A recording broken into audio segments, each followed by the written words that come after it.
मैं तो सरकार का सहयोग कर रही हूँ। आप इसको सरकार विरोधी वक्तव्य मत मानिएगा। मुझे नहीं पता किसकी सरकार होगी। मैं चाहती हूँ मेरी पार्टी की सरकार हो और मैं शिवराज जी का बहुत सम्मान करती हूँ, लेकिन मैं खनन के मामले में अपना कदम पीछे नहीं करूंगी। मेरा ये कहना है कि खनन की मिली हुई जो रॉयल्टी है वो आपकी बहुत सारी भरपाई करेगी। और इसलिए अब अगला जो पूरा शक्ति के साथ नंबर 1 पे जो बात रहेगी वो प्रसन्न सिंह के बलिदान के बाद, शुरुआत तो नरेंद्र कुमार से और बीच में बहुत घटनाएं हुई हैं, बहुत लोगों को मारा पीटा गया, कुचल दिया गया, हत्या कर दी गई।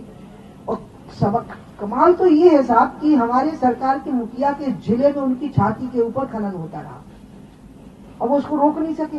तो क्या सत्ता इतनी असहाय है ये 3 माफिया के सामने, पावर माफिया, शराब माफिया और खनन माफिया के सामने सत्ता मजबूर हो गई है?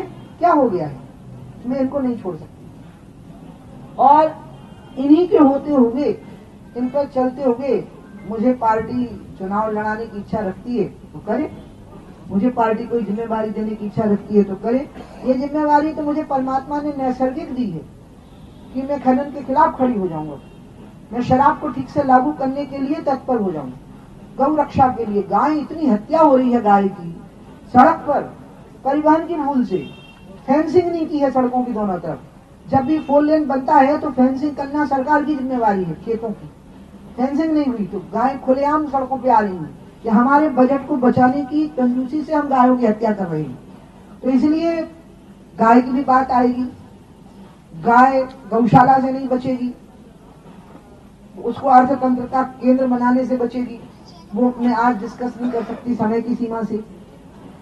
सोमेश्वर का मंदिर क्यों नहीं खुल सका मेरी समझ में ही नहीं आ रहा है। मुझे स्वयं राष्ट्रीय पदाधिकारी ने कहा कि आप जरा शांत रहिए, हम खुलवाए देते हैं। इसलिए मैंने उस दिन ताला नहीं तोड़ा, नहीं तो मुझे ताला तोड़ने में कितनी देर लगनी थी, खतौड़े में ताला टूट जाना था। अब उन्होंने मजबूत लगाया है। बाघ देवी की प्रतिमा नहीं लौट पाई आज तक। केंद्र में भी हमारी सरकार रही, प्रदेश में भी। आपको लगता मैंने नहीं बोला, मैंने अकेले में बोला कि सरकार होगी तो मैं पहला प्रयास ये करूंगी कि अकेले में बात करूं।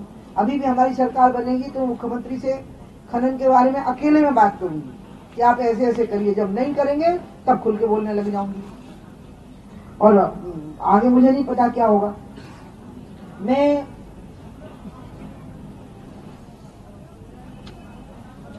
अपने जीवन में स्वांतः सुखाय तुलसी रघुनाथ गाथा, तुलसीदास जी ने जब रामायण लिखी थी तो उनसे पूछा गया कि इतना बड़ा क्यों लिख रहे हो, तो उन्होंने कहा कि स्वांतः सुखाय, अपने अंतःकरण के सुख के लिए मैं ये कर रहा हूँ।